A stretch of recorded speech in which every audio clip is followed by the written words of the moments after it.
openness is good, but in the end, acceptance is mandatory,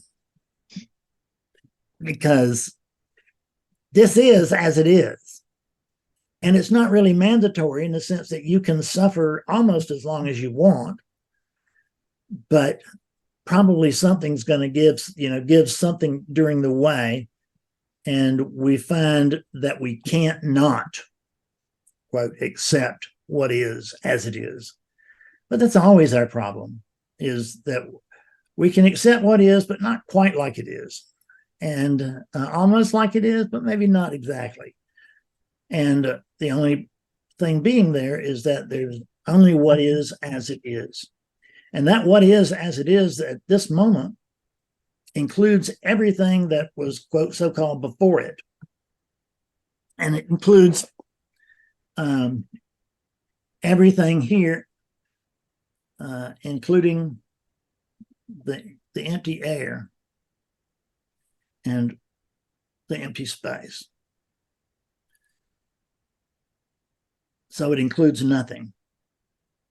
Obvious, as odd as that sounds. There's a better way to put it would be to say there's nothing excluded. There's nothing excluded. Not even nothing. When we realize that this truly is it, that there really and truly is not just something Fred says, but it really and truly there is no alternative to this. And if you will check right now, you will see that I think that I am right. Is that, can you find any alternative to this? No. Can you find any comparison to this? There's this, and then is there something sort of like this? I don't think so. There's this. Not without believing a thought. That's it. Not without believing a thought. Thank you. That's the perfect way to phrase it.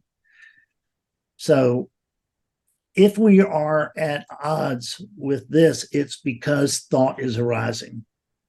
And sadly, that first thought is always going to be, I'm a Fred or I'm a Dennis. And from that first thought, all troubles arise. In the absence of that thought, there is just a beautiful sort of ignorance, which is, I'm not smart enough to know what's wrong here. And as far as I can tell, I'm not even smart enough to know there is anything wrong here. And in the absence of that suspicious gift, then I'm left with this as it is. And when I say I am left with this as it is, that it is, although it feels like it is a Fred this, Fred's at the center of all this, it feels like, but there is no Fred and there is no center. When this realizes that there's no comparison and no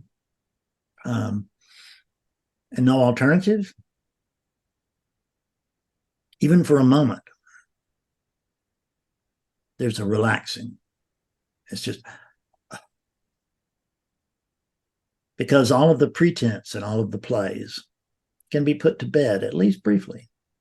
Typically, those things are it's deep conditioning. We've been in deep conditioning in my case, I'm in deep conditioning now, so to speak. But really, the truth is that I am deep conditioning, but I am also the unconditioned, and the unconditioned includes everything else.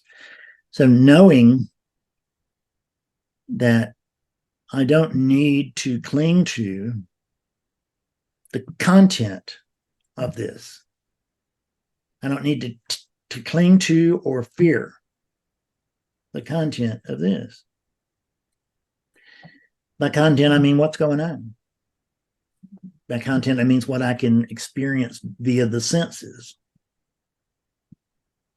But when I'm experiencing via the senses, there's no Fredness there to be the end user.